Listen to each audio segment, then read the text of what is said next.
நிலா வந்து நானும் சோழனும் கொஞ்சம் வெளியே போயிட்டு வரோம் அப்படின்னு சொல்லிட்டு கிளம்புறாங்க. நம்ம எங்கெங்க போகிறோம் அப்படின்னோடனே, எங்கே போகிறோன்னு எனக்கு தெரிலங்க. ஆனால் அந்த பத்திரத்தை நம்ம தேடி ஆகணுங்க அப்படின்னோடனே, என்ன பத்திரங்க? என்னங்க நீங்கள் என்ன பத்திரம்னு கேட்குறீங்க தெரியாமல்? உங்கள் வீட்டு பத்திரம் தாங்க. சரிங்க, அது எங்கே இருக்குன்னு தெரியலையே. எனக்கு என்னமோ அந்த வீட்டில் தான் இருக்குன்னு தோணுது. ஏன்னா வந்து அந்த வீட்டோட பத்திரம் இருக்குன்னு சொல்லிட்டு அங்கிள் சொல்கிறார்ல, அதனால் கண்டிப்பாக வீட்டில் தான் இருக்கு. அப்படியே சொல்கிறீங்க? வீட்டில் இருக்க சான்சஸும் இருக்குங்க. சரி, அப்போ நம்ம வீட்டில் போய் பார்க்கலாம். எப்படி பார்க்க முடியும்? அதான் வீடு வந்து க்ளோஸ் பண்ணியிருக்காங்களே, அதெல்லாம் எப்படி பார்க்கணும் எனக்கு நல்லா தெரியும், நீ வாங்குங்க அப்படி சொல்லிட்டு அழகாக வந்து என்ன பண்ணுறாங்க, யாருக்கும் தெரியாமல் வந்து பின்னாடி இருந்து குதிச்சு வந்து மேலே போயிட்டு சோழன் வந்து உள்ளே இறங்கிடுறாரு. ஓட்டை பிரித்து உள்ளே இறங்கி வந்து கரெக்டாக அந்த ட்ரங்கு பெட்டி எடுக்கிறாரு. எடுத்து வந்து ஒன்று ஒன்றா பார்த்துட்ருக்காரு. பார்த்தா அங்கே இருக்க லைட்டாக எரியுதோ யாரோ இருக்கிற மாதிரி தெரிஞ்சு வந்து ஊர்க்காரங்க எல்லோரும் யார் இருக்காங்க அப்படின்னு சொல்லிட்டு எல்லாரும் வந்துடுறாங்க பார்க்குறதுக்காக. நிலா வந்து பயந்து போயிடுறாங்க. ஐயோ, சோழன் உள்ளே இருக்காரு, பார்த்தா பெரிய பிரச்சனை ஆகிடுமே, அதுக்கப்புறம் சோழனை அரெஸ்ட் பண்ணாலும் பண்ணிடுவாங்க, இப்போ என்ன பண்ணுறது ஒன்றும் புரியலையே, கடவுளே நீ தான் காப்பாற்றணும் அப்படி சொல்லிட்டு இருக்கும்போது வந்து சோழன் வந்து என்ன பண்ணுறாரு, ரொம்ப தெரியும். ஐயோ சோழன் சீக்கிரம் வந்துருங்க, இல்லைனா அவங்க அவ்வளோதான், சீக்கிரம் வாங்க வாங்க அப்படி சொல்லிட்டு யோசனை பண்ணிகிட்டே இருக்காங்க. நிலா கரெக்டாக வந்து சோழன் வந்து அந்த பத்திரத்தை கண்டுபிடிச்சிடுறாரு. அப்பாடா கிடச்சிடுச்சு, அப்போ இந்த பத்திரம் இங்கே தான் இருக்கா, இவ்வளோ நாள் இந்த உயிரை வச்சுட்டு தான் வந்து இந்த மாதிரி பண்ணிட்டுருக்காரு இருந்தாலும் முன்னாடியே கொடுத்துருந்தா ஏதாவது ஒன்று பண்ணியிருக்கலாம்ல. சரி முதல்ல எடுத்துன்னு கிளம்புவோம் அப்படின்னு சொல்லிட்டு ரொம்ப கஷ்டப்பட்டு ஏறி வராரு. உடனே வந்து சோழன் வராதிங்க அப்படின்றாங்க. என்னாச்சுங்க அப்படி சொல்லிட்டு மேலேருந்து கேட்குறாரு. ஆளுங்க கீழே இருக்காங்க அப்படின்னா, ஐயோ இப்போ என்னங்க பண்ணுறது, அங்கேயே இருங்க நான் சொல்லும் போது வாங்க. அவங்களாம் இல்லை, என்னப்பா வீட்டில் யாராவது இருக்காங்களா, எட்டி பார்த்தியா? எட்டி பார்த்தேன், யாருமே காணுமே. அப்புறம் ஏதாவது ஏதாவது உள்ளே போயிருக்கோம்ப்பா, அதான் நம்மளுக்கு அப்படி தெரிஞ்சு போட்டுருக்கு. சரி கிளம்பலாம் அப்படி சொல்லிட்டு எல்லாம் ஒன்றா கிளம்புறாங்க. ஒருத்தரா உடனே வந்து வாங்க அப்படி சொல்லிட்டோன்னா வந்துடுறாரு. என்னங்க என்ன ஆச்சு, எதாவது கிடச்சிதா இல்லையா?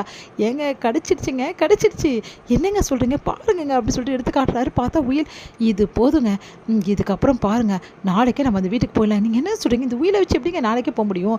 முதல்ல நம்ம இந்த உயிலை வச்சு முதல்ல வந்து நம்ம இந்த மாதிரி உள்ளே போகலான்னு சொல்லிட்டு கேஸை உடைக்கிறதுக்கு ஏதாவது ஒன்று பண்ணணுங்க.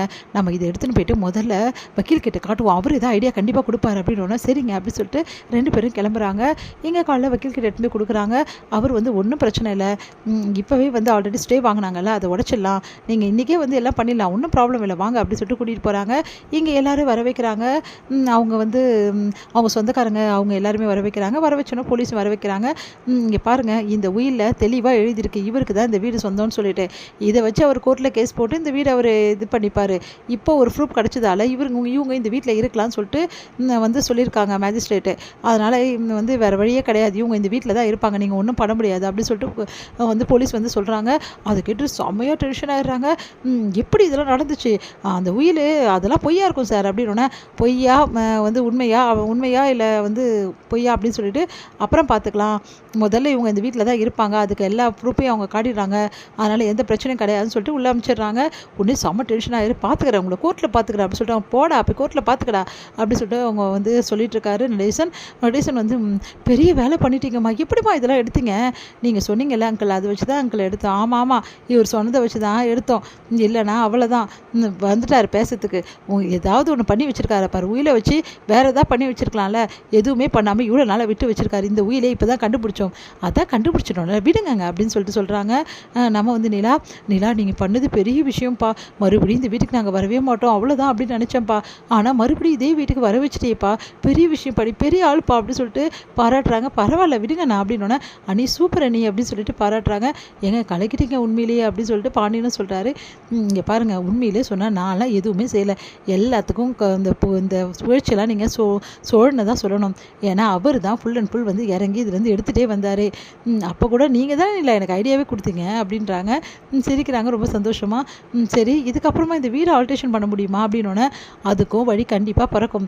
முதல்ல இந்த ப்ரூஃபை வச்சு நம்ம பேரில் எல்லாத்தையும் மாற்றணும், முதல்ல உங்கள் அப்பா பேரில் எல்லாத்தையும் மாற்றிட்டா இதுக்கப்புறம் எந்த பிரச்சனையும் இல்லை, அந்த வேலையை நம்ம ஆரம்பிப்போம், அதுக்கப்புறமா கோர்ட்டில் நடக்க கேஸை பற்றி யோசிப்போம் அப்படின்னோடனே, சரி நிலா அப்படி சொல்கிறாங்க.